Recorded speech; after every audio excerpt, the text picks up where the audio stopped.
Halo Sobat Easy Stock, ketemu saya lagi. Ada perusahaan yang YPO, ini perusahaan transportation dan logistik. Ini bergerak di bidang angkutan bermotor untuk barang umum, berarti ini untuk transportasi darat ya.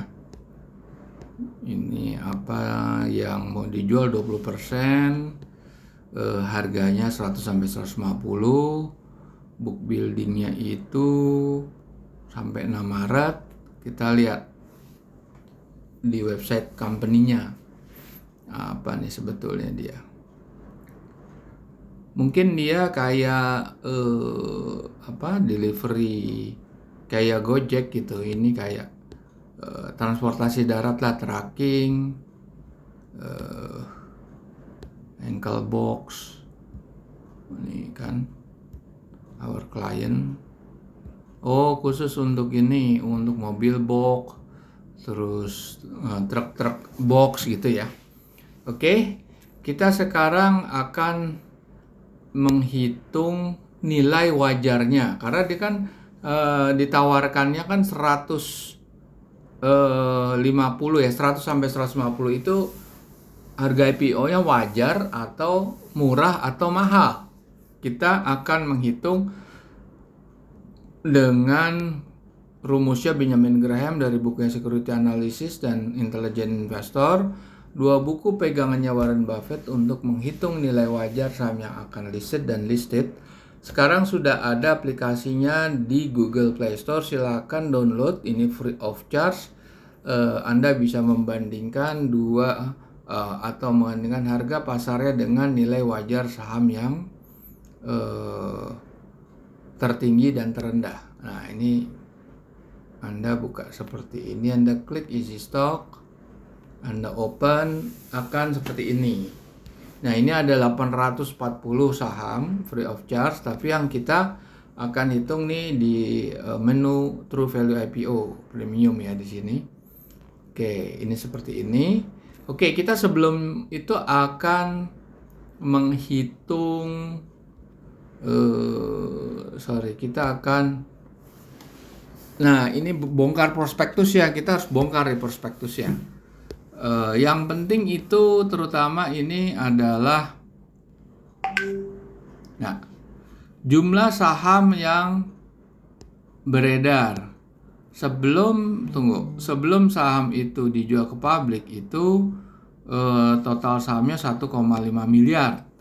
Setelah itu dilepas 378 juta sekian menjadi totalnya 1,94 miliar.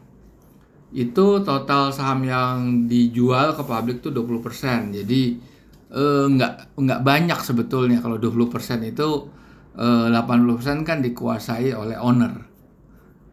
Oke, kita lihat. Kita harus lihat laporan keuangan auditnya. Laporan keuangan auditnya, di sini. Nah, kita konsentrasi di aktiva lancar, tapi kita cari netnya. Gimana cari netnya? Kita harus mengeluarkan berapa akun-akun seperti pajak, biaya dibayar muka, dan uang muka. Itu harus kita keluarkan dan kita akan melihat nilai wajar untuk dua periode. Periode pertama adalah periode yang paling up to date, yaitu 31 Agustus, dan periode full year-nya itu di tahun 2021. Kita bandingkan dengan nilai wajar dengan utang jangka pendek, jangka panjang.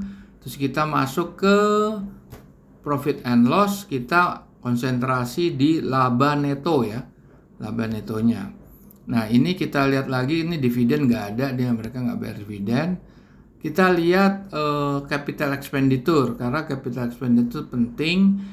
Ini jarang atau tidak akan dimasukkan dalam rumus EBITDA yang sering Anda dengar dari para analis. Oke, ini 1,9 miliar dan untuk 2021 yang full year ya itu 1,16. Oke, sekarang kita mau lihat nggak cukup di sini, kita harus lihat detailnya. Detail capex ini kan nggak ada penyusutan kan.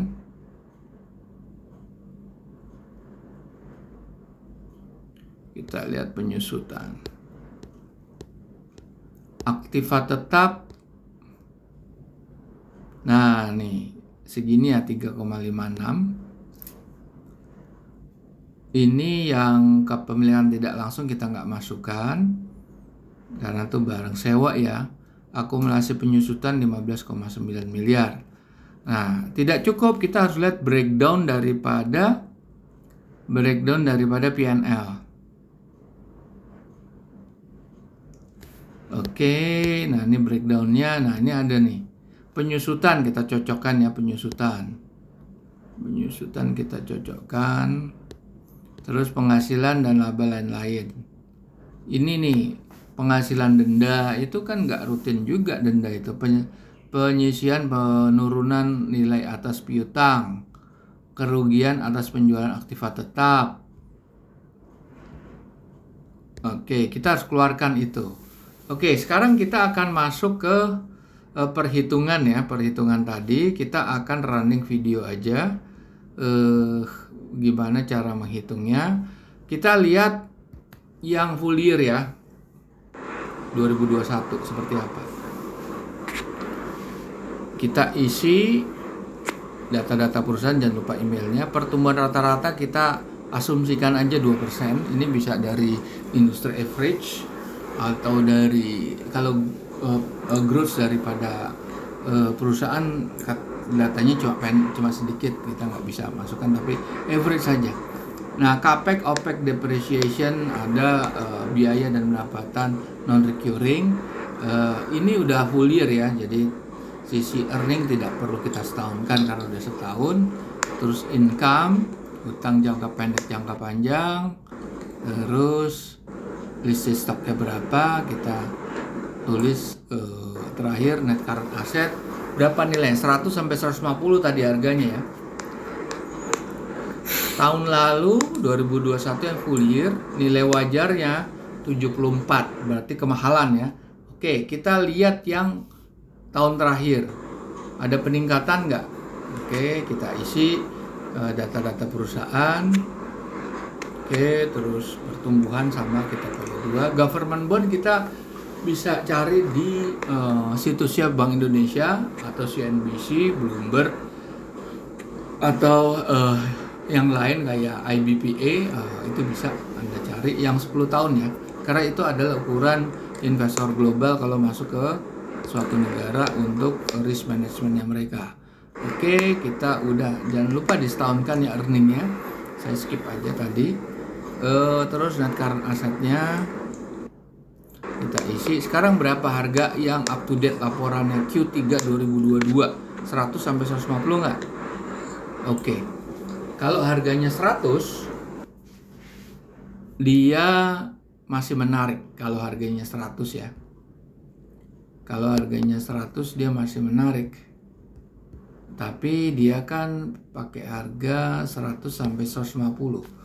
Tadi kan 117. Oke, para pemirsa silahkan analisa lebih mendalam lagi. Di sini hanya menghitung berdasarkan data atau faktualnya ya, data berdasarkan laporan keuangan.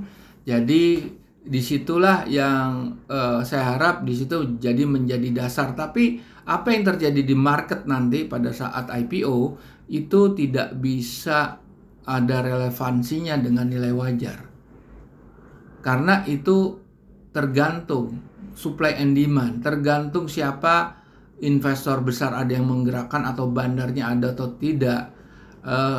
Mungkin dalam Anda melakukan book building, bisa Anda request 10 juta dapatnya 1 juta. Bisa jadi itu oversubscribe tanda kutip ya. Bisa jadi itu game yang sedang dimainkan oleh para bandar, tetapi tidak menjamin itu. Apakah dengan oversubscribe itu akan naik? Belum tentu juga. Oke, kita jumpa lagi di lain kesempatan.